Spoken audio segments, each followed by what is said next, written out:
Gelsinho Moraes, a vanguarda da bateria brasileira. Você sabe que esse camarada aqui, ele tem uma história vasta, ele tem uma história muito grande, de muitas emoções. Eu estou aqui com algumas fotografias, que não são todas, mas são muitas fotografias que a gente não tem noção. Ele já esteve no Japão, na Espanha, em Portugal. Esse é Gelsinho, um dos maiores bateristas do Brasil, eclético, ama profundamente bateria. É um dos caras que, se você tiver assim, alguém que queira respirar, que queira ser a própria bateria, é ele mesmo. Gelsinho, tudo bem, rapaz? Tranquilo, Adriano, beleza? Um prazer estar aqui com você, batendo esse papo, contar um pouquinho da história, de tudo que já aconteceu e ainda vai acontecer. Coisas que ainda vão acontecer. E uma coisa interessante que a gente tem observado na carreira do Gelsinho, são muitas e muitas emoções, é que o Gelsinho, olha, esse aqui, ele deve ter pelo menos uns 500 crachás lá em cima. Aí ele falou assim: Adriano, eu vou pegar alguns, porque são muitos. Aí ele pegou alguns, assim, alguns internacionais. E esse aqui, ó, em especial, é um crachá que ele guarda até hoje, porque dia 21/7/2006 tem um significado especial esse crachá, né, Gelsinho? Sim. Aqui foi o seguinte: hoje em dia eu sou um baterista que toca com uma banda chamada Renato Blue Caps, é a maior banda de rock do Brasil e que está há muitos anos na estrada. O meu pai era o baterista da banda e meu pai adoeceu e eu comecei a dividir os shows com meu pai. Metade? É, isso. E aí chegou uma hora que meu pai não tinha mais condições e eu assumi. Esse foi o primeiro show que eu fiz inteiro do Renato Blue Caps, que foi, eu posso dizer, a estreia, que na verdade não foi... Eu entrei como escolhido, eu tive que fazer. Pela necessidade. Pela necessidade, que meu pai estava... Passou o bastão. E aí, daí foi em diante, Renato Blue Caps. E papai, infelizmente, faleceu, mas sempre foi o meu grande ídolo, a pessoa que eu sempre admirei muito como pessoa, como músico, como Ele artista. saía, você sentia saudade dele, né? Sempre foi assim. E foi assim que começou a você a se interessar pelo instrumento? Sim. Foi assim que eu comecei a me interessar pelo instrumento. Meu pai viajava, ficava muito tempo viajando e turnê com o Renato Blue Caps. E aí eu pegava os vinis, os LPs na época, né? E ficava ouvindo e tal. Aí meu pai deixava uma caixa, um prato, alguma coisa. Aqui eu inventava lá, botava uma cordinha. Uma almofada, fazia uma composição. Isso aí. E aí eu ficava acompanhando as músicas de Renato Blue Caps.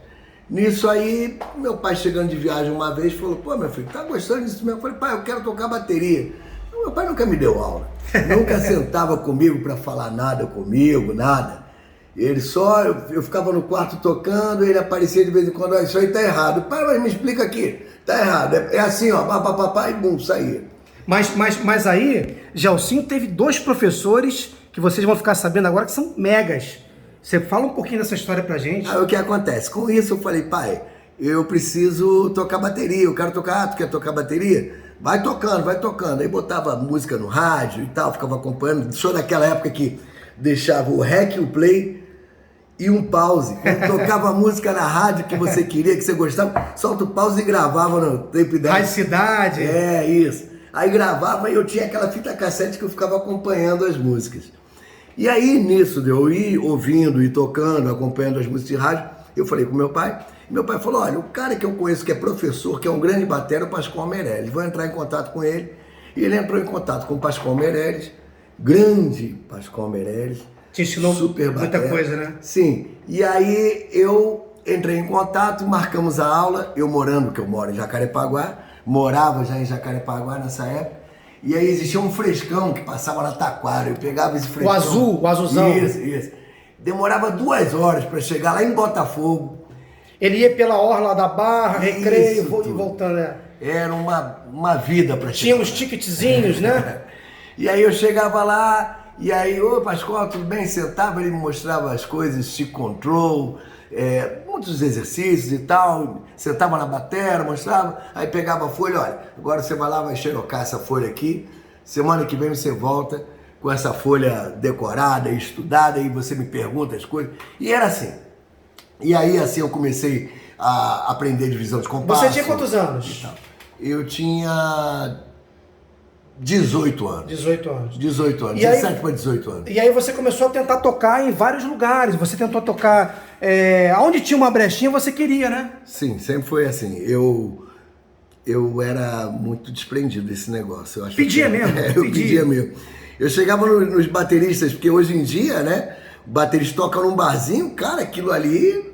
Ferve. Pra mim, aquilo ali era... o cara tava tocando naquele dia e amanhã ele não tava. Aí eu falava, pô, amigão, será que dá pra eu dar uma canja aí? O cara, mas tu toca? A canja já era pra você mostrar que você tava bem. Aí fiz amizade com um rapaz, cara, que... Foi no fogão de lenha, é isso?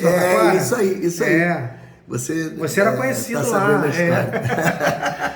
Aí no fogão de lenha eu falei com o cara falou, semana que vem eu não vou poder fazer, você quer fazer? Eu falei, pô, beleza. Aí eu falei, pai, eu vou tocar lá no fogão de lenha. Rapaz, nada. Eu falei, vou. Aí toquei lá nesse fogão de lenha, isso mesmo, você lembrou bem o nome. Ali, naquela viradinha ali, na taquara ali, é o seu Gé. E aí, dali eu comecei, aí conheci um músico aqui, outro músico aqui, aí ó, vai ter uma festa ali, quer tocar? Bom. Quantos anos você tinha? Aí eu já tava com essa idade aí, 18, por aí, 18, 19 anos. Vocês percebem que o camarada, quando quer alguma coisa, ele tem que achar uma fissura, uma brecha, para ele entrar. Ele entendeu que à noite, os músicos da noite poderiam ser os primeiros contatos dele. Sim, mas antes disso eu tive uma banda, tive duas bandas na verdade, uma banda chamada Brisa, que eu era muito garoto, 15 para 16 anos, e era uma banda do quarto, não sei, era do quarto, a gente tocando as músicas próprias e tal. Sei. Aí acabou que não aconteceu, e aí depois eu tive uma banda chamada Abalo Cínico. Eu fui fã dessa banda. A gente gravou um disco pela RCA na época. Valmor, Flávio... E Solon, gente brava. Solon e Gelsinho. Aí gravamos um disco, um LP. Da RCA. Isso aí. Não aconteceu, mas muita coisa aconteceu. Pra não acontecer. Mas assim, muita coisa aconteceu por ali. Eu conheci o Serginho do Roupa. Eu conheci o Carlos Bala. Que aí já era o ambiente da gravadora, entendeu? As pessoas que eram músicos de verdade. Eu não conhecia os músicos de verdade.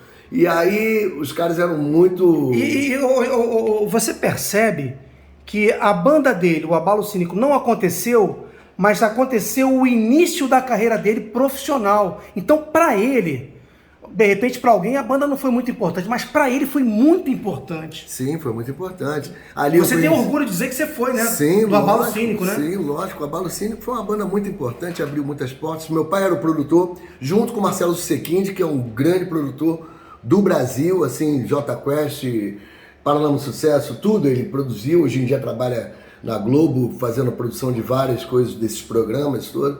Foi guitarrista do Erva Doce. Legal. Marcelo Susequinde é um grande nome, tenho um super respeito por ele. E ali eu conheci vários artistas, vários músicos. E dali eu fui caminhando por outros lados, eu nunca deixei de tocar. E quando o Abalo Cínico não aconteceu o que era a ideia de virar os Beatles... A ideia inicial, né? Canecão, você sonhava com Canecão. Essa coisa toda. Só que você foi pro Canecão depois, né? Não aconteceu, e aí eu comecei a tocar na noite. Na noite foi no fogão de lenha, como você falou. E no fogão de lenha foram acontecendo outras coisas. Aí teve aquele forró lá na... Forró Forrado do Catete. Isso. Que aí você começou a ganhar dinheiro. Isso. Aí eu comecei a ganhar dinheiro. Eu tocava lá de quinta a domingo. Como é que era assim? Se fosse hoje, quanto é que o Gelsinho estaria ganhando no Forró Forrado hoje? Mais ou menos assim, por noite. Os 400? Os 250? Não, por noite não. Por noite não chegava isso tudo. Porque você sabe que hoje em dia o músico na noite está ganhando muito pouco. Ainda por cima, você pode ver que muitos artistas em bares tocam sozinho. É verdade. Porque é muito difícil você conseguir botar um baixista, um baterista, um tecladista. Só se a estrutura, o dono da empresa... dividir essa grana é muito complicado. Mas o Forró Forrado era um lugar que era um acontecimento, né? Um lugar grande, era grande, cobrava entrada e tal. Muita paquera, muita azaração. Então o que acontece? Eu posso te dizer que hoje em dia seria tipo, na quinta-feira eu ganho 150. 150, isso na aí. sexta, 200. 200. Sabadão, no sábado, 250. E no 300. domingo, 100. Mas era bom, né? Porque o domingo Mas era mais certo. morto. Mas era certo. Era uma grana certa, entendeu? Umas 500 pratas por semana. Então era uma grana certa, então você se programava e tudo certo.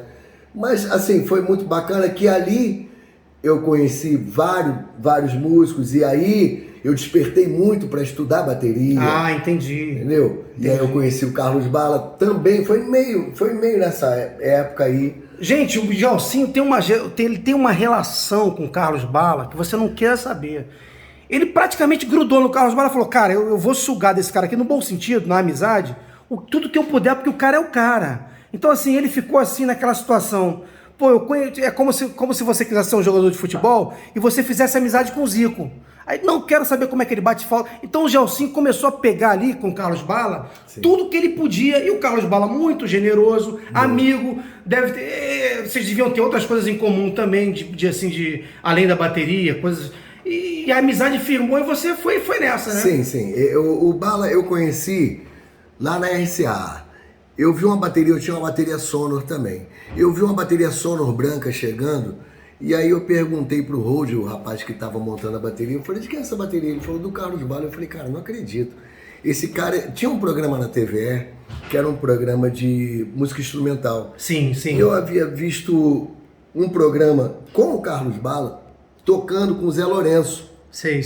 E eu fiquei impressionado com aquele baterista, eu falei, meu Deus do céu, esse cara é internacional. As levadas, ele tocando com contratempo do lado direito, ninguém usava isso. Eu achei, impressionante. Ele fazia coisas diferentes, né? E aí eu falei, esse cara é impressionante. Mas eu não sabia nem da onde era, não sabia como conhecer.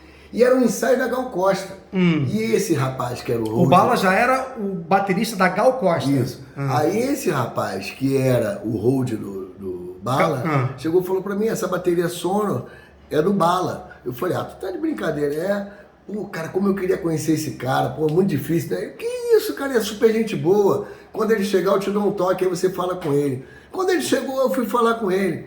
Eu falei, muito prazer e tal. Não tinha aquela coisa de tirar foto, né? Hoje em dia no celular você pega, deixa eu tirar uma foto. Mas não rolou isso. É verdade. Não rolou isso. Aí eu fiquei conversando com ele, aí tinha telefone fixo, né? Aí eu falei, você me dá seu telefone, eu queria, te encontrar, você me dá aula. Ele, cara, não vou te dar aula. A gente marca um encontro, ele sempre falava. Legal. Um encontro Legal. Aí eu falei, onde você mora? Eu moro no Recreio. Eu falei, tá bom. Então me dá seu telefone, me deu o telefone dele fixo. Aí eu liguei pra ele, marquei um encontro. E aí vocês começaram uma amizade. E aí começamos a amizade. E assim, pro cara que arrumava brecha no fogão de lenha na Taquara, sem conhecer ninguém, quando ele viu o ídolo dele ali, ele falou, meu irmão, isso aqui é café, é um cafezinho, porque aí o cara todo solícito com ele, aí foi tudo que tu queria, né? Sim, verdade. Aí nisso eu comecei a encontrar com o Bala, fazer vários encontros lá na casa dele. Eles ensinavam muita coisa. Assim, era o seguinte, eu falava, Bala, mas cara, senta aí, vamos lá. Aí eu tocava, ele, é isso aí, tudo era ótimo, eu achava um absurdo, porque tava... Ele falava tudo, tá ótimo? Não, tá legal, é isso aí, vai por aí mesmo, estuda isso aí a gente batia um papo, mas... Por que você achava que tudo era ótimo? Porque, de repente... Eu não achava. Não, ele. Eu achava que tudo era ótimo. Porque, de repente, você achava assim que ele era um cara que, ele não fez tão bem agora, mas se ele treinar, ele consegue. Seria isso? Eu acho que sim, sensibilidade, percepção. Ele falava tipo assim, o caminho é esse, ele sempre tinha uma visão muito ampla das coisas. É por aí, com muita calma, ele sempre falou com muita calma, é por aí. Aí eu falava, mas eu tava vendo isso aqui que o cara faz assim, é isso aí. Agora, pensa que isso aí é assim, aí você vai botando no lugar, bota o clipe. E ali você começou a crescer. Sim, muito. E do Bala, olha que interessante, fogão de lenha, Bala, aí pintou do Bala uma situação que revolucionou a vida do Gelsinho em termos de estar mais presente na cena musical do Rio de Janeiro. Como é que foi isso? Sim, o que acontece? O Bala tocava no primeiro disco do Arthurzinho Maia. Sim. E aí, ele estava fazendo os shows. Pintou um show na praia do Sapo São Francisco. E aí, eu fiquei sabendo que o Bala me indicou pra tocar. Eu não tava sabendo de nada, eu tocava forró forrado, eu nunca tinha tocado música instrumental. Ele apostou em você naquela situação. E numa dessa que eu tô em casa, me toca o telefone fixo, que a gente não sabe. Você tá deitado na cama. Eu tô deitado, aí toca o telefone, aí eu alô. Aí, opa, cara, que a voz do Arthur era assim, oi, cara, beleza? Ainda por cima de Niterói, né, cara? Aí, fala aí, Adoro. olha só, pô, cara, quem tá falando aqui é Arthur Maia, é que vai ter um show aí que eu vou fazer do meu disco e tal, não sei o quê. Pô, o Bala falou comigo pra te ligar, você tá afim de fazer? Aí eu falei, pô, só um minutinho, eu tava com a minha mulher, deitada, só um minuto, aí eu seguro o telefone, caraca, você não tá entendendo, meu irmão, é o Arthur Maia que tá me ligando. Opa, tudo bem? Ator da Globo, Zorra Total. Aí, cara, acontece o seguinte, que é um show que eu vou fazer no Saco São Francisco e a rapaziada sou eu, você, Heitor TP. Na época, Heitor TP tava tocando com Simple Red. Gente. E ele falou, o Heitor TP tá passando férias Heitorzinho agora. TP. Tá passando uma férias. lenda viva na guitarra. Hoje em dia ele faz todas as trilhas só do Walt Disney, só isso. Pouca coisa. E aí, o Heitor, pô, o Glauton Campelo, falecido grande tecladista que tocava com o Djavan. Tocava muito. Marcelo Martins, e você e eu. Aí eu falei, pô, só um minutinho. Coisa, né? Cara, você não tá entendendo, eu vou tocar com o Arthur Maia. Não tem... Eu falei, não, lógico. É aquela coisa assim, né? Então, Gelsinho, você vai jogar com o Zico, o Júnior, Adílio, Andrade, você, né? Uma peladinha de salão, uma coisa... aquela coisa. Aí eu falei, pô, lógico, beleza. Ele falou assim, vamos fazer um ensaio aqui em Itaipu e vamos marcar, você vem pra cá, traz a bateria e tal. Cara, eu não acreditei naquilo, porque eu achei que eu não fosse... Eu sabia que eu não era capaz, mas eu falei assim, eu vou meter minha cara. Gente, que legal isso. E aí eu falei, tem a minha oportunidade. Fui lá. Gente, que legal. E tirei as músicas, fui lá. Não arrebentei. Mas mandou bem, mas mandou bem. Eu resolvi. Entendi. Eu resolvi. E eles ficaram gratíssimos por isso. Nessa época eu era muito amigo de um aluno do Arthur, que é o André Negão, André Rodrigues, falecido André Rodrigues, grande irmãozão meu, Caramba. que a gente começou juntos, que ele foi atropelado de bicicleta. Sei. Há pouco tempo. André, meu camaradão, e eu pedi um socorro pro André. Eu falei, André, era um praticável de bateria alto, Sei. e o André ficava atrás do praticável. Tinha algumas músicas que eu tinha um problema para guardar o nome da música. Aí tinha música tal, eu falava, como é que é essa mesmo? Então assim, essa daí é aquele samba. Essa daí é aquela bem salsa. Aí eu... ele soprou, pô, tu não me contou isso. Ele falava isso pra mim, eu falava, tá bom, vambora. E a praia do Saco São Francisco lotada. Caramba, show que de legal. música instrumental, foi uma coisa muito louca. E aí, bom, deu tudo certo. E aí... E os caras amaram você, né, depois? Foi tudo certo. No final, no camarim, cara, aí tu não tá entendendo, assim, o baterista que tocava no forrado do Catete, o Heitor TP tava sem carro, me pediu uma carona pra casa dele. O Heitor TP? Aí eu falei, pô, peraí, o cara é guitarrista do Simple Red, vai entrar no meu opalão sem vergonha, com placa de Duque de Caxias. Meu Deus. Ele falou, pô, me dá uma carona. E ali começou, né? E aí eu dei uma carona pra ele, e aí eu falei, cara, pô, obrigado aí, pô. Aí ele, pô, obrigado você por ter me trazido aqui. Foi um prazer tocar com você. Eu falei, cara, ele tá de sacanagem comigo, mas tudo bem. Mas ele é uma pessoa muito legal, educada, né? Muito solícita. Com aquele cabelão? Não, tava já com cabelo curto. É. E uma pessoa muito bacana, um super músico. E ali começou a... E daí o que aconteceu? Depois desse show, eu fiquei muito amigo do Arthur. E aí, o Arthur, eu já tinha conhecido, na verdade, o Arthur, rapidamente no estúdio do Pascoal. O Pascoal me dando aula e eu tinha conhecido o Arthur Maia, assim de oba, mas eu nunca tinha tocado. E quando eu toquei com o Arthur, foi legal que aí eu fiz uma amizade com ele. E no aniversário do Arthur, o Arthur me chama para um churrasco na casa dele. Quando eu chego no churrasco na casa todo mundo Arthur, lá. Aí o Arthur me apresenta, Gelsinho, vem cá, esse é Cláudio Zoli. Eu falei, caraca. Que você tocou também. Bem. Nós temos fotos aqui, ó. Isso. Aqui, ó, temos uma foto aqui com o Gelsinho, foi da banda do Cláudio Zoli, ele aqui? Sim, durante muitos anos. Durante muitos anos. E assim, Gelsinho tocou com o Gabriel Pensador, que daqui a pouco eu vou mostrar, Cláudio Zoli. Gelsinho tocou com... durante muito tempo, ele fez alguns freelas de gravações de jingles. Ele trabalha, esse cara aqui, rapaz, ele tem uma vida, assim, em termos de acontecimento musical e de relação, porque é uma grande relação também. O cara ama, por exemplo, a gente está aqui e ele respira a bateria. Aqui, ó. Isso aqui eu falei, Gelsinho, a gente vai começar a nossa entrevista. Então, cara, você dá só um mutezinho ali pra gente poder ter assim uma... Olha aqui com o Gabriel, e são muitos crachás lá em cima, nós trouxemos alguns, é muita coisa. Gelsinho, o baterista, por que, inclusive, eu tenho uma curiosidade aqui, eu já sei até a resposta, mas eu tô fingindo que eu não sei. Por que é cozinha? Por que fala assim, porra, a cozinha tá bonita dessa música? Eu acredito que a cozinha é o seguinte, é o chão da banda, né? O baixo é a bateria, onde tem as partes graves, né? Que faz o tum, tum, tum, tum.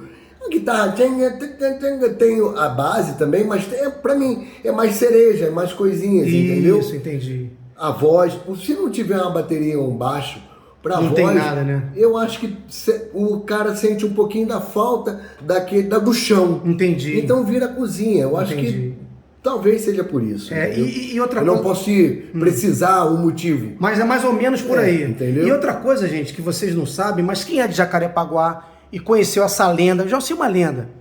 Gelsinho tocava, ele pegava o disco do The Police, ele botava o disco, isso eu vi, não me contaram. E ele tirava a música, ele acompanhava a música desse cara aqui, ó. Olha aqui, um prato com assinatura de um dos maiores bateristas fenomenais de todos os tempos.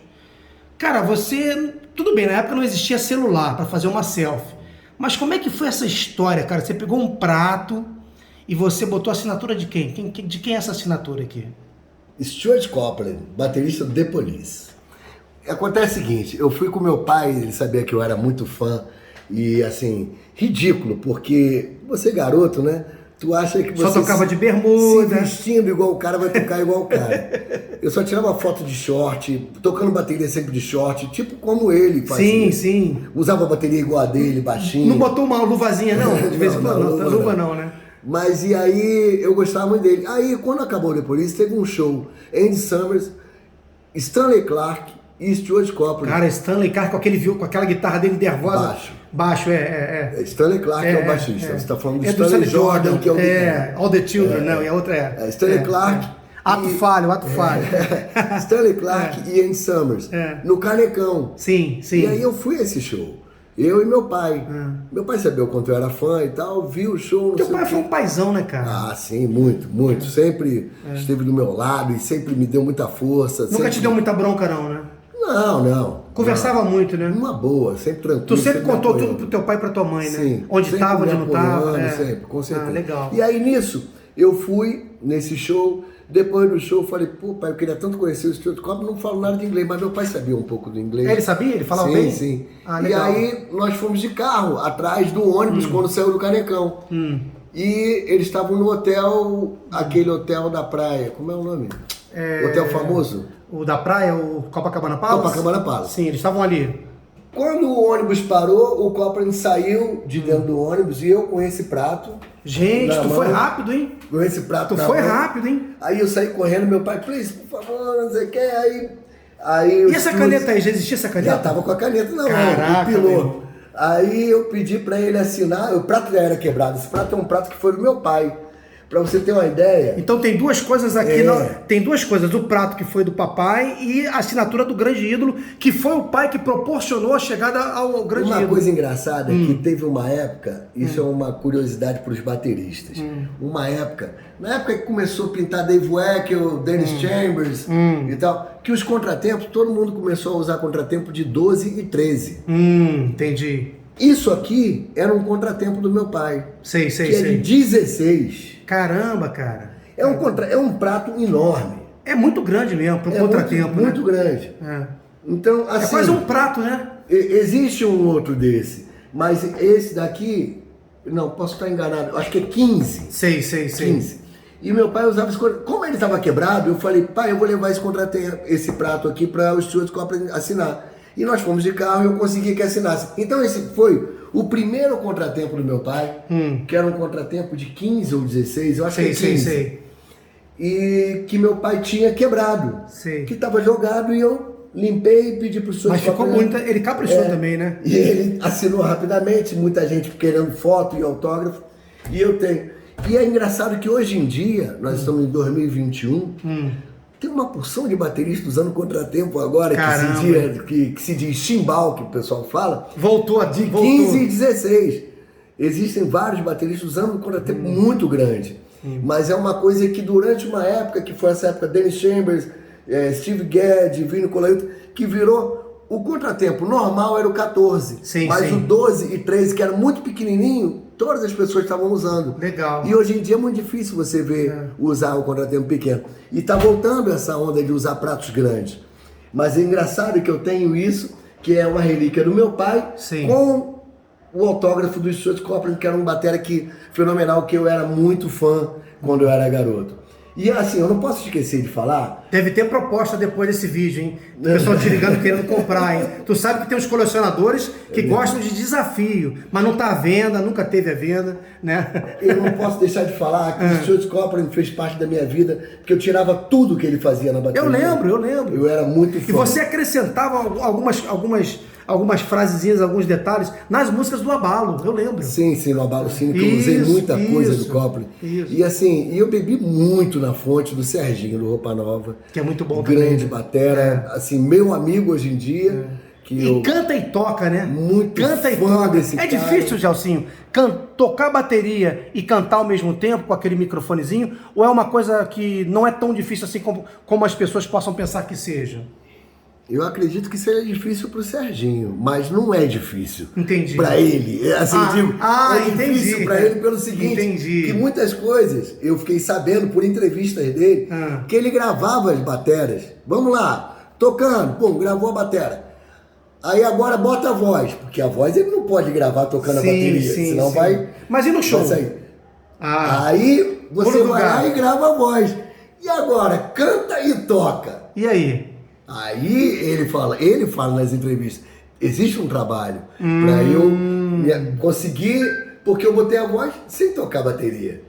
E toquei a bateria sem tocar. A forma dele treinar, isso? Pra depois fazer isso ao vivo. Entendi. Entendeu? Acredito que seja difícil para ele por causa dessa história. Mas talvez se ele gravasse tocando e cantando, seria normal. É como o Leandro lateral direito do Flamengo, que uma vez ele falou que ele começou a se obrigar nas peladas de futebol de salão, na época, hoje é futsal, mas na época futebol de salão, ele se obrigava, se condicionava a só tocar com a esquerda. Então ele depois virou ambidestro, ele jogava com as duas pernas. Sim. Então assim, o Serginho canta uma voz linda, bela, maravilhosa. Linda. Super gente boa, meu amigo, cara, sempre me tratou muito bem. Gente finíssima. Aonde eu estou sempre, cansei de deixar abraço assim. Ele é da tribo do bem, né? O cara da van que pegou a banda do Gabriel Pensador e levou pro Palace. Que foi também o mesmo um show. É o mesmo cara que vai pegar o Roupa Nova no outro dia. Aí eu deixava um abraço, aí o cara falava, falei pro Serginho de vocês, Serginho, mandou um grande abraço pra você também. E assim, sempre foi muito amigo, é uma pessoa que eu admiro, muito gente boa. E... Ô, Gelsinho... Esse fato dele tocar e cantar, que você falou que é difícil, é muito difícil, mas eu acredito que seja mais difícil por causa disso. Entendi. Pra ele. Porque talvez se ele gravasse tocando, ia ser mais fácil, que ele ia tocando naturalmente cantando. Agora, ele gravou a voz, gravou a bateria, agora junta os dois. Ou então fazer uma segunda voz ainda tocando bateria. Agora, Gelson, você tocou, você fez a cozinha com alguns grandes baixistas que tinham um entrosamento muito interessante. Como é que é essa história desses grandes baixistas? Pega essa, abre umas fotos aí no celular, que o Gelsinho é um cara tão carinhoso e tão bacana, generoso com as pessoas com que ele trabalhou, que ele guarda as fotos, as principais fotos no celular, que de vez em quando eu acho que ele deve ficar vendo, revendo, porque é legal, recordar também é viver. A gente não pode... Só te mostrar aqui, a gente não pode viver de passado, né? Já passou, mas a gente já falou e eu esqueci, assim, a gente tinha até pensado em fazer isso, eu não fiz. Uma foto minha com bala. Ah, cara, que foto linda. Essa foto é do aniversário de 2 anos do meu filho. É mesmo? O garoto já tá com... tá com 11. Muito legal. E ele fez questão de ir, é amigão mesmo. Teu mestre, né? Entendeu? Sim. E essa foto aqui, que eu acabei de falar com vocês, é um cara que eu admiro, meu camarada, eu fui convidado para ir nesse show. Foi um show do Roupa Nova em Vila Isabel, a minha terra, que eu gosto muito. Tu é de Vila Isabel, né? Serginho. Deixa eu botar Show aqui. do Roupa. Tirei a luz. Tá ótimo, agora ficou legal. Você já pensou em tocar no Roupa Nova ou já teve alguma oportunidade? Pô, isso não existe, isso aí... Deixa o camisa 10 lá com camisa 10, né? De jeito nenhum, isso não existe. Hoje em dia eu toco no Renato Silva Caps, estou muito bem, graças a Deus. Claro. E Roupa Nova pra mim é uma banda que eu admiro. Não, eu digo até se ele precisasse, tá? Mas ele precisou botar até o sobrinho, foi um sobrinho que tocou, que ele quebrou a perna. Não sei dizer. Acho que teve sim, ele teve um problema no pé, é verdade. Isso. Eu acho que, não sei se foi o filho do Fegali. Isso, acho que foi. O filho do Fegali que ficou tocando uma época, sim. Gelsinho, assim, a gente tá falando do Serginho, então vamos aproveitar esse gancho e vamos falar de coisas interessantes aqui. Você teve com o Gabriel Pensador, Cláudio Zoli, me lembra mais alguma coisa aí? O Abalo Cínico, que foi o início, a tentativa do início, mas que foi o início. E você teve também... você dá aula, você respira muito o universo da bateria. Eu cheguei aqui, você estava vendo um vídeo ali interessantíssimo. Como é que é essa história? Os artistas, o Gabriel Pensador foi um grande momento na carreira? Sim, eu acredito que... Eu sempre falo isso. Eu tive o prazer de tocar com pessoas que eu sou fã. Gabriel. Primeiro, peraí, Arthur. Antes disso, o Arthur, eu era muito fã dele. Demais. Ele fazia o hino do Botafogo no baixo, não fazia? Sim, ele era botafoguense. Muito botafoguense. Tem a foto aí. Cadê? Deixa eu ver. Ele com a camisa do Botafogo. E Deixa eu ver. O Djavan dando uma canja. De repente, não sei se eu botei ela aqui, acho que não. A gente separou agora. Gente, são tantas e tantas fotos que o Gelsinho, cara, uma coisa que eu acho interessante que ele fez para ele mesmo e que hoje está fazendo um bem danado, que na época não tinha celular batendo foto. São as fotos que ele fez, ele revelava as fotos. Olha que interessante. E ele trazia nas turnês, aqui tem Gabriel, aqui tem Cláudio Zoli, aqui tem Renato e seus Blue Caps. Tem até a foto com o Lulu Santos aqui, ó, legal, ó. Os dois também se curtindo aqui no backstage. Isso foi no Som Brasil. Som Brasil. Ele cantou junto com Gabriel. Sei. Isso aqui foi no... Cachimbo da Paz. Isso aqui, ó, essa aqui foi em Portugal, né? Sim. Expo 98. Expo 98. Você fez muita coisa em Portugal e você fez muita coisa em... Aqui, ó, Expo 98. Ele tem os crachás todos, cara. É muito bacana isso, esse carinho. Até a esposa dele também ajuda ele a organizar, a filha dele. Com certeza. Cara, é muita coisa. E aqui você vê, ó, por exemplo, você vê uma foto de uma bateria, ó. O cara, ele é tão carinhoso que aqui você vê uma foto de uma bateria inteira que ele possivelmente tocou. Ele abriu o show do U2 por 3 vezes, não foi? 3 vezes. Aqui no Rio. O show no Autódromo, aquele show fechou o Rio de Janeiro. Não, parou o Rio de Janeiro. Muita gente queria ir nesse show e ficou no meio do caminho, não conseguiu chegar. Aqui, ó, esse aqui é o palco do U2. Aqui, ó, o palco do U2, ó. Aqui é o seguinte, esse daqui era o Morumbi. No Morumbi. A minha bateria na frente e a bateria do U2 atrás. Do baterista do U2 aqui atrás. Aqui foi a Premier que me cedeu essa bateria. Na época eu tinha uma Sonor. Era patrocínio? A Premier veio me patrocinar e me mandou essa bateria. Mas te deu a bateria? Sim. Caraca, que legal. Mas o que acontece acabou que não deu certo a parceria, mas eu sou muito grato ao pessoal da Premier. A tentativa, né? Na época tinham vários caras, muita gente boa, desculpa, eu não vou lembrar. Sim. Mas aí logo depois, o Edson, que era da Pearl, entrou em contato comigo. E aí você começou uma parceria. Eu comecei a parceria com a Pearl, que eu fiz a turnê toda do Gabriel Pensador, inclusive um show... Ai, puxa... Eu tinha separado essa foto. Quando eu fui para os Estados Unidos, eles mandaram um e-mail lá para os Estados Unidos, o pessoal da Pearl, e chegou um cara com uma carrinha, uma van, com uma bateria da Pearl da mesma cor que a minha, da mesmas polegadas e tudo, e o cara chegava, montava a bateria como eu queria, e eu só sentava na bateria. Eu não precisei levar a bateria que coisa para os legal. Estados Unidos. Aqui, entendeu? Aí, ó, o patrocínio dele aí. Foto ficou legal, hein? O cara tá todo marrento aqui, rapaz. Cara, ele levantou aqui, parece até o soldado do Bop, hein? Caraca, hein? Soldado da batera. Essa aqui, ó. Essa é a batera. Essa é a batera que o cara levou pra mim, nos Estados Unidos. Legal. Entendeu? Da mesma cor que a minha, parece até a minha. Só os pratos que são meus. Mas o mesmo número de estantes e tudo. E foi aqui, ó. Nesse show aqui, ó. Nos Estados Unidos. Maneiríssimo. E que chegou e eu viajei a turnê toda nos Estados Unidos com a bateria que eles mandavam pra mim. E os crachás aqui, você separou alguns crachás também? Tem aqui, ó. A turnê Vamos do falar Japão, um pouco deles. Turnê do Japão. Com o Gabriel.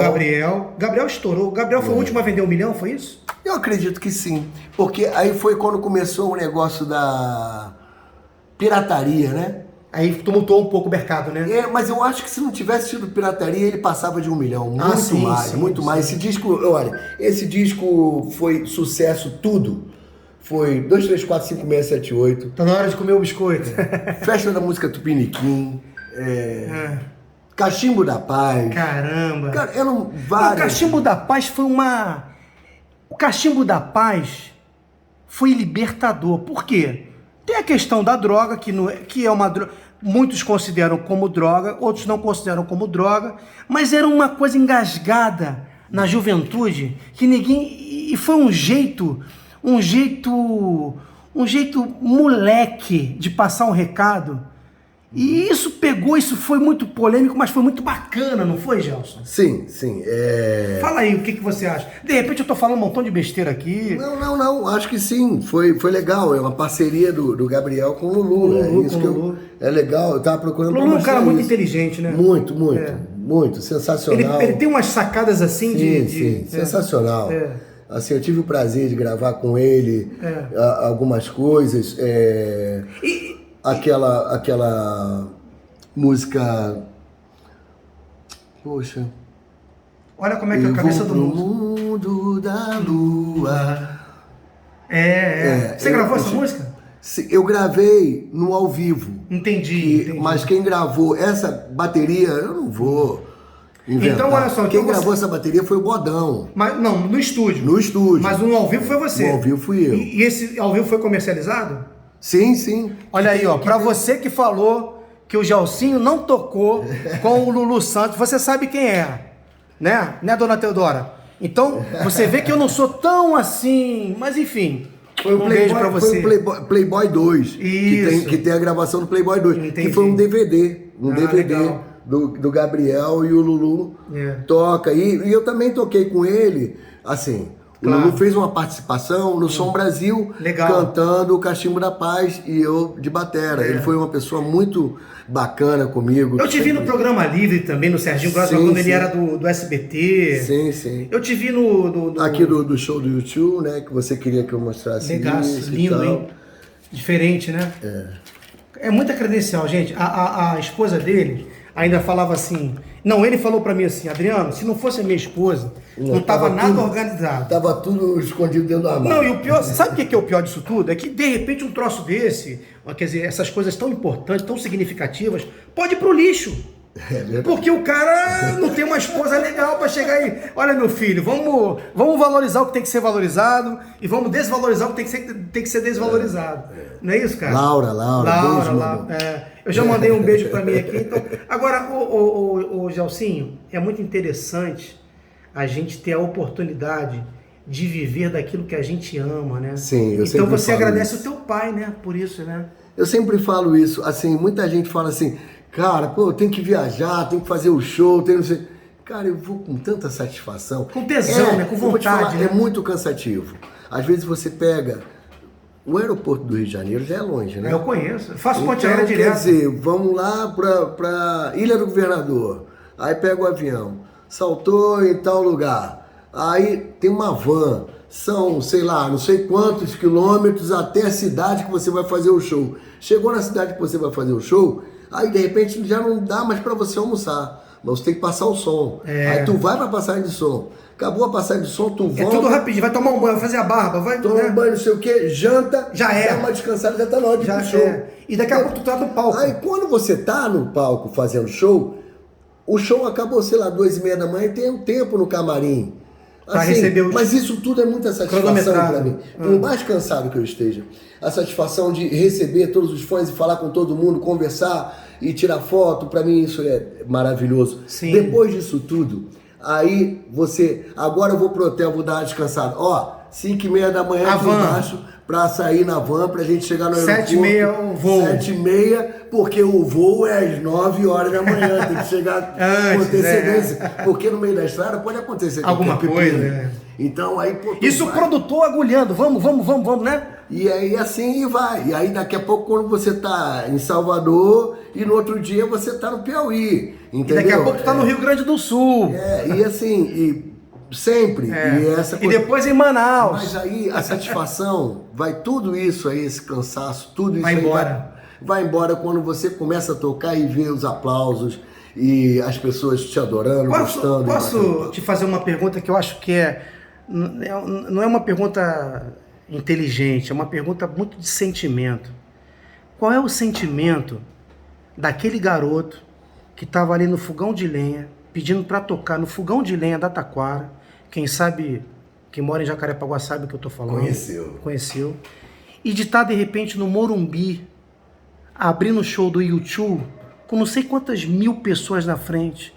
De repente, quando você tá tocando, você pensa em muitas coisas. Passava um filminho de vez em quando na cabeça, não passava? Adriano, eu vou te falar uma coisa, Adriano. É uma coisa meio assim... espiritual? Não, eu vou te falar uma parada. Não é uma coisa tão profunda. Infelizmente, eu não vou te dar aquela resposta maravilhosa. Não, tudo bem. Entendeu? Eu vou te falar. Eu sempre tive um negócio. Isso aí tô abrindo meu coração pra você. Mas é pra abrir mesmo. O que acontece? Todos os lugares que eu toquei, pra mim era a mesma coisa que estivesse tocando no fogão de lenha. Legal. Juro pra você, até o Morumbi tocando com o U2. Isso você fala de coração? De coração. Isso, dentro do camarim, batia um negocinho e tal. Mas na hora que subiu no palco, pra mim era a mesma coisa. Foi. Juro. Tivesse uma pessoa, 2 pessoas ou 30 mil pessoas. Pra mim era a mesma coisa. Entendi. Agora eu posso ser, sincero contigo. Uma coisa que me dava frio na barriga, frio no coração. Eu posso te falar o que era. Fala, pô. Era tocar no Canecão. Ah, o templo. Tocar no Canecão. O templo. Olha, eu toquei muitas vezes no Metropolitan, 2 shows no Morumbi lotado. Autódromo de Jacarepaguá. Autódromo lotado. O Metropolitan é muito maior do que o Canecão. Claro, estruturado também. Vários lugares. Canecão era uma choperia, né? E assim, o Angola, eu toquei em estádios com o Gabriel Pensador. Portugal, Coliseu do Porto, Coliseu de Lisboa. É um pecado o Canecão tá parado, né? É um pecado. Mas o Canecão, ele tinha um negócio que era mágico. Porque além daquela história de os maiores artistas da época tocaram no Canecão. E eu peguei esses artistas famosíssimos que faziam no Canecão porque era a única casa de show que existia. O Bala tocou muito lá, Sim. né? E o que acontece? Quando você ia tocar no Canecão, fosse com o Gabriel, fosse com o Zoli, aí tinha aquele negócio, RJTV, não sei o quê. Hoje a estreia da turnê do Gabriel Pensador, estreia da turnê do Cláudio Zoli, no Canecão. Diferente do Teatro Ipanema. Aí o que acontecia? Aquela parte ali da frente tinha uma porção de crítico musical. Nessa época tinha atrizes, atores, críticos musicais do Jornal do Brasil, Jornal Globo. Me parecia, desculpa, lamento se alguns vão ficar chateados, mas me parecia que eles iam ali tipo para ver qualquer defeitinho. Aí no outro dia aparecia assim, o show foi bom, mas eu não precisava daquela guitarra, não sei o quê, não precisava daquela bateria, eu acho que aquele baixo, eu acho que na hora a voz, não sei o quê. E você ficava ansioso para ver no jornal. Você teve boas críticas, né? Participou de times... Graças a Deus. Você mesmo falou sobre o negócio da cozinha. Teve um show do Gabriel Pensador que teve uma crítica falando... Quem era o baixista do Gabriel contigo? Ciro Cruz. Muito bom, né? Ciro, grande amigão. Muito, muito camarada. Hoje em dia mora em Portugal. Olha ele aqui, ó. Ciro, é engraçado, tem o Rock in Rio em Lisboa, tem muitos artistas daqui do Brasil que vão pra lá, o próprio Gabriel Pensador, quando vai, é ele o baixista. O Zé Ricardo Quando fez show lá, ele o baixista. Então, quer dizer... E tem entrosamento no olhar, né? No olhar, né? Já conhece a rapaziada toda, a gente foi tudo criado ali perto do hipódromo. Tinha o hipódromo Up, né? Que a gente fez muito show. Isso. Eu tive banda junto com o Ciro. Tu tocou muito no hipódromo Up? Muito. O Sergião Lorosa era o cantor. Caramba! A gente teve uma banda... Rodado esse rapaz, hein? O gordinho é rodado, né? A gente teve uma banda chamada XL. É mesmo, cara? XL, eu, Ciro... mas essa banda tu não falou. Não, foi depois, né? Foi bem depois. Ah, entendi. E a gente ainda gravou um singlezinho, mas, cara, assim, não deu muito buchicho, não. A gente era muito famoso no hipódromo. É mesmo, né? No hipódromo, já conhecia os garçons... E aí o Ciro... Lá embaixo o Lacerda, pô, acabou, cara. Acabou. Aí a gente tocou sempre muito junto. E assim, no Gabriel era um cara que sempre foi fundamental, mas até perdi o fio da meada. Nós estávamos falando do hipódromo. Sim, mas... O Gabriel, assim... Desculpa te interromper, já te interrompendo. Não, do Canecão. Do Canecão, Então, o que acontecia? No Canecão, teve uma crítica no show do Gabriel, falando super bem, porque foi quando a gente tocou até Cantão, e ele chamou a rapaziada toda lá do Cantão, que eram amigos dele, da Rocinha, e a rapaziada entra no Ele era palco, sensacional. Aí teve uma música que a Fernanda Abreu gravou com ele, ela entrou no palco, foi muito legal, todo mundo elogiou. Mas aí tinha tipo uma observaçãozinha no jornal, nunca mais me esqueço, pena que eu não tenho isso escrito. Parabenizo a cozinha de Gelsinho Moraes e Ciro Cruz. Caramba, eu achei muito bacana isso, que eles ressaltaram isso. Mas eu sempre ficava no grilo de alguém chegar e falar assim, ai, que bateria é essa? Pô, sei. O cara, virou muito, o cara não sei, qualquer coisa. Mas porque era mais ou menos essa época aqui, né? Quando você recebeu essa crítica. A vanguarda da bateria brasileira, aqui nessa revista que era a revista Backstage, que outro dia, inclusive, eu estava vendo o Edgar Escandurra falando sobre essa revista, e outros músicos que falam sobre essa revista. Essa entrevista você te encheu de orgulho, né? Sim. Assim, o maior orgulho meu, assim, nessa entrevista, é porque foi com um cara que eu adorava, Cezinha Conte. É mesmo, né? Infelizmente não está aqui mais conosco, um grande batera, César Conte, porra. E ele era jornalista e sabia. Sim. Sabia do que estava escrevendo. E ele me procurou e a gente foi num café lá no Downtown, e aí ele pediu algumas fotos e tal, e aí ele falou, eu queria um depoimento do Zoli, do Gabriel, e ele conseguiu falar com o Zoli, e é muito legal que o Zoli fala aqui, e me deixou repleto de emoção com o que o Zoli fala. Aqui está escrito assim, ó. Gelsinho Moraes, o Zoli falando, Gelsinho Moraes é um exímio baterista com aqui, ó. O Gelsinho nesse momento está botando óculos aqui em mim, para me dar uma força. Obrigado, Gelsinho. Ó. Gelsinho Moraes é um exímio baterista com um timing perfeito de um groove que só ele tem. Eu conheci na época em que ele tocava com o guitarrista Dino Rangel e de cara gostei muito do seu punch e precisão. É um baterista que, apesar de tocar qualquer estilo muito bem, tem um groove que o soul e o funk precisam. Gelsinho gravou os meus 2 últimos CDs e é o batera ideal para tocar o meu som. Caramba, o cara te credenciou. Ele disse assim, pro meu som, o melhor que eu tenho é esse camarada Gelson Moraes. Imagina como é que me encheu de orgulho, porque é um cara que eu tava te falando. Eu tive o prazer de tocar com os maiores fãs, maiores ídolos meus. É verdade. Entendeu? O Zoli sempre foi um grande ídolo. E quando eu comecei a tocar com ele, conhecer a pessoa, Cláudio Zoli, você não tá entendendo, uma pessoa fantástica, uma humildade, um caráter, uma pessoa simples, canta muita coisa, músicas maravilhosas. É o que eu tava te falando. Aí veio o Arthur, que é que a gente pula alguma coisa. Não, mas isso é normal. Uma festa do Arthur, que o Arthur me apresenta o Zoli. Claro. E aí o Zoli me chama para fazer uns ensaios com ele. Eu comecei a ensaiar com o Zoli. E aí, nesse meio tempo, eu toquei, que eu conheci também na festa do Arthur, com a Sandra de Sá. Legal. Uma pessoa excelente, Sandra maravilhosa. Sá, Gama Filho, Coral da Gama Filho. E aí, Sandra, aí Cláudio Zoli. E nisso começou a abrir o leque. O Arthur, eu posso te dizer, que ele abriu o leque para eu conhecer várias pessoas e daí conhecer e começar a tocar. E disso, eu amigo do Bala e tal, e fui tocando por aqui, tocando por ali. Nunca pintou uma situação Teve com uma Gil, época... Gilberto Gil? Não, nunca. Pintou de eu tocar uma coisa que não tinha nada a ver comigo, mas eu agradeço muito pela indicação do Marcos Feijão, filho do Miltinho, do MPB4, que eu fiz uma turnê com o MPB4. O que tem a ver, Gelsinho, tocando com o MPB4? Legal, hein? Tu fez uma turnê com o MPB4? Que foi muito Cara, bacana. eu tô descobrindo coisas do Gelsinho aqui que eu jamais... Ele não pautou nada disso, é tudo na hora aqui. Tu tocou com o MPB4? Sim, tu tocou, hoje você é quem manda, falou. Caramba, sabe como é que vai, amigo, há quanto tempo? Cara, Mano, você não tá entendendo. Teatro Rival, todo mundo sentando. Aí faz... Pum, pum, pum, pum. Meu irmão, todo mundo levantando, eu me arrepio só de falar. Caramba. Todo mundo levantando e cantando aquilo. Magro. Era o Magro, o Miltinho, né? O Aquiles, né? E o Rui. Eu toquei com o Rui falecido. Isso. Gente, MPB4 é algo de top do top.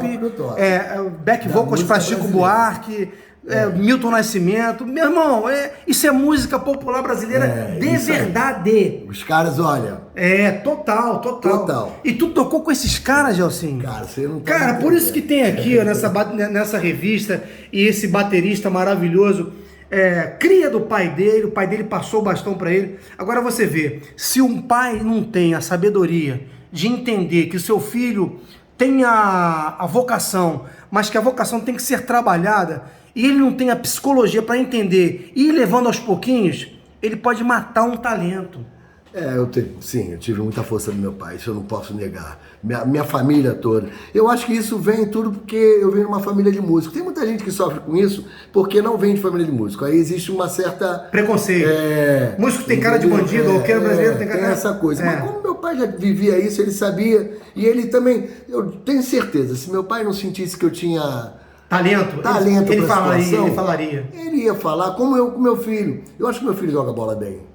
Eu falo, meu filho, vai, continua jogando. Mas não desequilibra. Mas sabe aquele negócio? Sei. Não, aquele negócio assim, tipo, meu filho joga bem, meu filho tem que jogar, tem que ser titular. Não é. Entendeu? Assim, eu nunca vou fazer. Se ele quiser, ele vai. Eu acho que ele tem talento, mas, assim, depende dele. Entendeu? Você... Assim, agora, se eu sei que ele é ruim de bola, ficar insistindo numa coisa... Porque vai pagar mico, né? A gente tem, você é vascaíno, tem um problema no Vasco. O Cristóvão teve um problema com o filho dele, que jogava bola. Cristóvão, grande amigo, isso. Saudade de você, Cristóvão, marido da Leninha, empresária do Gabriel Pensador. Cristóvão jogava futebol, que a gente tinha, era eu, Gabriel Pensador, Tony Garrido. Aonde? Clube dos Macacos? Na colônia Juliano Moreira. Eles vinham pra cá? Vinham todos pra cá. Gabriel memória, né? Gabriel, onde tem uma brechinha. Marcelo Serrado, Eric Johnson, é mesmo, Frejá, colônia Juliano Moreira. Só tinha maluco. E era o futebol que eu e o Gabriel a gente organizava. Ivo Meirelles também. Caraca! E era uma pelada muito bacana. E os goleiros, olha só, hein? Tem que falar. Porra, falecido Zé Carlos, gente boa. Muito conheci. boa, esse eu conheci. E Ricardo Cruz. Caraca! Cara, então a pelada era boa. Já tinha goleiro, você não tá entendendo. Diminuiu um problema. Você não tá entendendo aquele gol gigante de campo. Tem que ser. Gigante. Quando eu pegava a bola em frente ao Zé Carlos, o gol ficava pequenininho. Eu não conseguia saber onde é que eu vou chutar. Se coloca muito bem, né? Profissional, outra história, né? Os caras já sabiam das coisas. Mas deixa eu pular aqui. Mostra aí. Porque o Zoli falou sobre o Dino. E eu queria falar muito sobre esse cara, que esse cara também foi um cara que me ajudou muito. Eu tenho uma foto dele aqui. Aquela de luto? Isso, infelizmente, é a foto que eu tenho dele. Deixa eu ver aqui. Sai um pouco da luz, aí já saiu já. E quem é o rapaz? Rapaz, esse cara aqui tocava, né? Sim. Tocava muito, né? O Dino Rangel, super guitarrista de Niterói, meu amigo demais. E aí eu comecei a fazer muito show com ele de música instrumental. Era eu, ele, o André Negão, no baixo, falecido, baixista, Zé Canuto, sax. Zé Canuto que percorreu o universo que hoje em dia tá tocando, inclusive, até com roupa nova. Sei. Zé Canuto, isso mesmo, produtor, meu camarada. Tocou com o Carlinhos Félix, tocou com uma galera. Aí o Marcelo Martins, muitas vezes tocava junto conosco também. Kiko Continentino. Caramba, hein? Tecladista. Marquinho Rimerick, Meu irmão, Limerick esplêndido, pessoa maravilhosa. Tu tocou com o Nando Chagas também, não tocou? Toquei. Nessa mesma época de música instrumental. Sim. Engraçado que eu tive uma namorada, engraçado eu falar sobre isso. Uma namorada que ela entrava no meu carro, eu só escutava o Weather Reporter, Ticoria, só escutava. Ela falava, cara, não tem nenhuma música que a gente tem alguém cantando, não. Eu só escutava música instrumental. Então, era muito engraçado. Eu não tinha nada a ver com pop. É porque tem a ver com o teu ouvido, né? A cozinha, as coisas. E essa rapaziada aí também foi uma rapaziada que me ajudou muito, porque o Dino, o que tivesse, ele me chamava, entendeu? E aí eu comecei, até hoje, se eu for fazer, de repente, um show... E as pessoas sabem que eu toquei com o Claudio Zoli e falam assim, você é de Niterói, né? Porque o Zoli me chamou para tocar, que é de Niterói. O Arthur me chamou para tocar, que é de Niterói. E eu tocava com o Dino Rangel. E eles achavam. E eu vivia em Niterói. Ah, sim. Mas eu sempre fui cria... tu caía na casa de quem lá? Tu dormia na casa de quem? Eu era cria de Vila Isabel, mas eu pegava o meu carrinho, botava a bateria toda nas costas. Caraca, aí é que tá. Hoje em dia, não existe mais isso não. Botava a bateria toda dentro do carro, chegava, ia, pegava a ponte. Chegava lá, montava a bateria toda, às vezes para ganhar nada, às vezes para ganhar um cobertinho. Sim. Sem vergonha, mas vai tocar, né? Vai tocar. Sim, mas era legal. Isso foi muito importante para eu conhecer várias pessoas e estudar, tocar jazz. Posso lançar um desafio? Sim. Posso lançar um desafio? O Ribeiro, ou quer dizer, Alexandre Cavalo, eu queria ver um dia, Gelsin, e você, que você tá tocando bem pra caramba, tá estudando, tá cada vez evoluindo mais. Tu conhece ele, né? Sim, Cavalo, pô, grande vascaíno, meu camarada, pô. Ele é chato pra caramba com esse negócio de Vasco. Baixista de mão cheia, ó. Ele tem é legal falar sobre isso. Sou velho, desculpa. Claro. Mas ele tem um trabalho muito bom, tem que falar trabalho agora, porque eu ganhei um CD. Sim. Um CD com Cristiano Galvão, batera de mão cheia também, que é ele, Cristiano Galvão, batera e ele de baixo. Show de bola. Cara, instrumental muito bacana, vale a pena dar uma ouvida. Muito bom. É muito legal mesmo o trabalho dele e, pô, é um grande amigo. E você tá falando em cavalo, eu vou dar uma de Alfred Hitchcock. Você sabe quando eu conheci o Gelsin? Só uma parte aqui. Cláudio Cote, você é meu irmão. Existia uma banda chamada PH7 no bairro da Graça, que eu tive a honra de ser vocalista uma época. Existia uma banda chamada Abalo Cínico, que estava começando na cena nacional. E essas duas bandas, os caras se conheciam. Gelsin era o baterista do Abalo Cínico e o Ismar, grande abraço, era o baterista do PH7. Foi aí que eu conheci o Gelsin. O Ismar falava, cara, aquele cara toca igual o cara do Police, meu irmão. Aquele cara toca igual o cara do Police. Não é possível, ele consegue fazer. Eu tenho que superar ele. E assim, cara, era bacana. Porque era uma época que não tinha celular, não tinha rede social, era telefone fixo e boca a boca. E disse fofoquinha daqui. E boca a boca. E uma vez eu vim numa festa aqui na casa do Gelsinho, ele fez um palco para fazer um show do Abalo Cínico, cara. Sim, é muito emocionante que isso. Meu irmão organizou junto com um grande amigo e brother, camarada meu, André Dequinho. E teu pai se amarrava, né? Sim, Seu pai vibrava, né? Aí fizemos, a Letícia fez uma festa, montamos um palco aqui atrás. Maneiríssimo. E tem um terreno bem grande aqui atrás. Sim. E aí as pessoas entravam e, pô, parecia um clube. Coisa de garoto, mas foi bem bacana.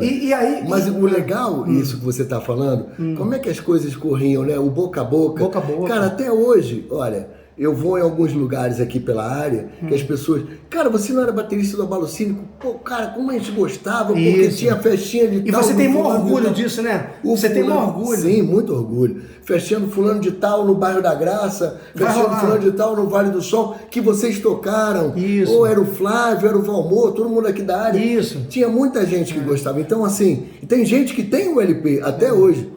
E é legal, pessoas que eu nunca podia imaginar que conheciam. Não, e outra coisa... Olha, e era pelo boca a boca, tinha negócio de rede social, não tinha nada disso. E outra coisa, aí passaram-se 20 anos, eu virei locutor, apresentador, radialista, jornalista. Um dia eu fiquei durante mais ou menos uns 10 anos trabalhando no Barra Shopping como apresentador. E teve uma grande virada de 24 horas, e aí eu tô lá sorteei 2 carros nesse dia e tal, tô fazendo um trabalho lá e eu tô escutando um som de uma bateria à Vera, com um guitarrista à Vera dentro de uma loja. Era esse maluco aqui. Eu tava tocando com o Renatinho Ribeiro. Caraca. Renatinho, grande guitarrista, olha, de mão cheia também, meu camarada. Tomando champanhe, tocando guitarra, tocando bateria. Foi muito bacana esse dia, porque foi a primeira vez que o Barra Shopping virou. Exatamente. Virou assim, as lojas fechavam sempre 11, meia-noite. No Natal. Aí não, ela virava. Virou a loja virava. Até 6 da manhã. Isso, E foi muito legal. E tava na bem antevéspera de Natal. Por exemplo, Natal de 24 para 25, mas de 23 para 24, o que aconteceu? Não, é o que o Gelsinho falou. Não fechou às 8. Aí era de 3 às 8. Não, foi até às 6 da manhã para o shopping vender e as promoções. E aí como é que tu foi parar naquela... O cara era teu amigo, dono da loja? Não. O guitarrista, o Renatinho Ribeiro, super camarada meu, e a gente tava fazendo um trabalho, eu e ele e um baixista. E a gente tava ensaiando pra arrumar show, vamos fazer algumas coisas por aí e tal, não sei o que. Aí pintou ele, conhecia. Esqueci o nome da loja. Esqueci o nome da loja. Era uma loja famosíssima. Sim, famosa. Não era Yes Brasil, não, era uma outra loja. Era tipo isso. Top da top. E aí, não sei se foi a Coach. Eu acho que foi, hein? Eu acho que foi, E a loja tava bonita pra caramba. Isso. E aí era tipo um coquetel que tinha uma banda tocando. E você sabe, gente, que eu tava trabalhando na maior relação, quando eu adentrei a loja, eu falei assim, não quero mais nada não, vou ficar aqui. Aí ele me deu uma taça de champanhe e tava um clima de uma festa. Eu falei, gente, e ele mandando, sentando a pua na bateria. Uma bateria pequenininha que ele improvisou. Porra do caramba. Ali era um coquetel e tal, pra celebrar essa onda de virar e pra chamar também o público pra ninguém dormir, né, Gelsinho? E aí foi muito bacana que o Renatinho arrumou pra gente fazer esse coquetel e tocar lá junto. E foi muito legal. E foi um prazer encontrar o Adriano, que eu já não via há um tempão. Foi legal, bem bacana demais. Esse dia. Gente, olha só. Nós estamos aqui agora com 1 hora e lá vai fumaça. Mas a gente continua, não. Meu irmão, papo gostoso, bom, não para. Por isso que o nome do programa é Sem Corte. Aqui não tem edição. Errou, a gente assovia, olha pra cima e volta numa situação com a maior tranquilidade do mundo. O Gelsinho é um cara que eu admiro. Por quê? É um baterista de verdade, sabe tudo e mais um pouco, é professor, tem os seus alunos, tem o maior carinho pelos seus alunos, sim, continua dando aula. Arthur, grande aluno, esse menino aí vai longe. É mesmo? Quantos anos mais ou menos? Olha, começou comigo, já tem 2 anos, ele começou com 11, entendeu? Tá com 13? 13. Tá mandando ver? Rapaz, mas adora pedal duplo, mas tá muito bem na mão. O pedal duplo vicia? Não é questão de viciar, é legal também. Mas ele fica muito, né? Mas o grande lance é faz com um pé só, depois vai botando em segunda. Entendi. pra dar uma graça, senão fica. Tu faz a mágica toda hora, fica feio. Mas né? Arthur é um garoto maravilhoso, olha, é como um filho. Eu gosto muito desse menino. Aí tu se lembra do teu pai também, né? Sim. E ele tá indo e vai muito longe, esse menino. Muito longe, sabe? Muito esperto. E Arthur o quê? Não lembra, né? Não é Arthur Maia não, mas enfim. Não. Eu chamo ele de Arthur. Arthur. E o Arthur tá indo muito bem e estudando todas as técnicas e tocando, lendo. Tá indo muito bem esse menino. E eu vou falar uma coisa pra você. O Gelsinho antigamente, ele era um cara muito O Gelsinho sempre teve muita vibração, né? Tanto é que ele é baterista e tal. E ele era muito falador, e ele gostava... Ele não era folgado, ele não mexia com as pessoas, ele respeitava muito. E eu olhei de longe, na época, eu tinha 17. Eu com 17, o Gelsinho tinha, deixa eu ver aqui, 17, 18, 19, 20. Acho que eu tinha 20. E um dia eu falei assim, pô, esse cara é meio estranho, fala pra caramba, parece que ele quer aparecer. Aí o Cote, que é um amigo nosso em comum, falou assim, não, Adriano, o Gelsinho é gente boa pra caramba. Aí um dia que eu conheci ele, cara, assim, a Vera, eu falei, cara, como é que a gente se engana com as pessoas? O cara é um cara gente boa, é um cara que ajuda as pessoas, é professor. O cara que é professor não pode ser ruim. Em hipótese nenhuma o cara é ruim.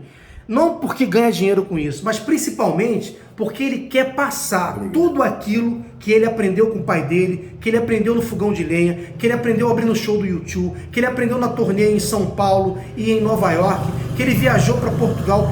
Toda essa gama de informações que ele pegou no Cosmos, ele quer trazer de bandeja e passar para o Arthur, para o Cláudio, para o Vicente, para as pessoas que ele ama, porque na verdade ele quer, no dia que ele não estiver mais aqui, o Arthur vai falar assim, meu irmão, Gelson Moraes foi meu professor, meu irmão. você não sabe quem era. Então, assim, isso é muito bonito, porque o que vale nessa vida é a amizade. Sim, sim, e, cara, o Gelsinho aqui, a gente vê essas fotografias todas, esses crachás. Lá em cima tem mais de 200 e poucos crachás. Cara, muita coisa. É a história de uma vida, de um filho que um dia olhou pro pai e falou assim, pô, esse negócio deve ser legal. E o pai teve o maior carinho, teve maior paciência de ir aos pouquinhos ensinando e dando a força exata, sem espantar aquela vocação que naturalmente nascia e tá aí até hoje. Ele ganha dinheiro com isso, ele sobrevive com isso. Gelsinho, dá o seu recado final. O recado final pode ser até longo. Você aqui, nós não temos problema de tempo, porque depois a gente vai fazer um outro dia, a gente vai bolar um outro formato. E assim, como é que é você estar dando continuidade, até espiritualmente, o que nasceu com o teu pai, e você esticando isso para o universo, com a sua música, com os seus ensinamentos, com o estar no palco executando a bateria? Acontece o seguinte, como todos sabem que me acompanham, o Renato, hoje em dia eu toco na banda chamada Renato e seus Blue Caps, que era a banda onde meu pai tocava a bateria. Nós perdemos agora o Renato, que era um cara muito importante na banda, e ficamos com uma perda absurda. Era o pilar da banda, né? Basta dizer que o nome é Renato e seus Blue Caps, né? E aí vem a pandemia todos parados. Cruel. Não trabalhamos, não tem show e tal. E aí fizemos uma live. O Renato tinha um rapaz que, quando ele teve um problema na mão, ele botou para fazer substituição para ele, que foi o chileno, super guitarrista. E nós, quando houve esse problema do Renato, da gente tem uma foto do Renato no teu celular aí. Da gente ter quando você conseguiu tirar ele do sim, quarto. Sim. Quando a gente perdeu o Renato e a gente... Até se emociona, né, Gelsinho? Sim, sim. E aí chamamos o chileno para entrar. No lugar do Renato. Isso. Para substituir o Renato. O Renato era guitarrista, né? E cantava também. E aqui, eu acho engraçado, essa foto eu tinha separado porque eu queria mostrar. Porque o Renato era muito de ficar dentro do quarto. Antes do viagem. show. Isso. E aí, foi um dos primeiros shows que eu fiz, assim, foi em Belém do Pará. E aí eu fui pra piscina, eu falei, Renato, vem aqui, pô, vamos ficar batendo um papo, tomar uma cerveja, comer um negócio aqui fora. Não, eu gosto de ficar... E aí eu falei, vou tirar essa foto pra ficar registrada. E vou ter a oportunidade de mostrar agora. A gente na piscina, e aqui, nós dois, a gente tava ali, tomou uma cervejinha, tomou um soco, porque ele não era de tomar cerveja. Muito legal. Comemos um negócio, ficamos ali conversando na piscina. Essa foto é muito bacana, eu guardo essa foto, eu acho muito bacana. E você lembra do seu pai também, né? Muita coisa. E enfim, mas aí, hoje em dia, com o Renato e seus Blue Caps, continuamos e estamos esperando acabar essa pandemia. Vai acabar, se Deus quiser. E a gente começar a voltar a fazer uma nova turnê, com um novo repertório, e vamos continuar. Isso é um desejo teu, de dar um upgrade da banda, Na verdade, assim, nós já fizemos o ensaio com novas músicas, não novas músicas, músicas que a gente não tocava. Sei. Músicas que eu, pela época que eu já estou no conjunto, muitas pessoas pediam dentro do camarim, muitas pessoas gritavam o nome de algumas músicas que a gente tinha que cantar. E aí a gente botou essas músicas e agora vamos dar fazer. Continuidade. Isso. Então estamos esperando acabar isso para a gente começar. E fora isso, o que eu tenho para falar é que a minha filha, Graziela Moraes, ela tá querendo montar. A tua página. Nunca tive. Instagram?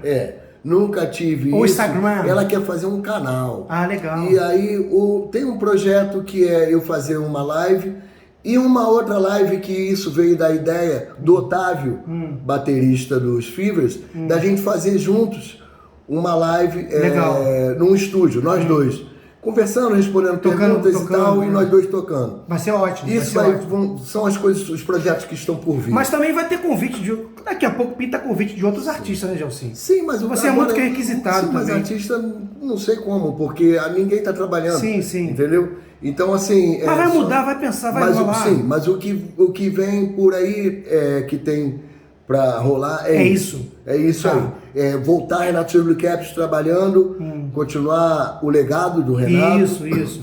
E fazer minha filha, Graziella, fazendo o canal que ela vai fazer e fazendo as coisas para ir fazer essa live aí que vou fazer sozinho e uma com o Otávio, baterista dos The Fevers.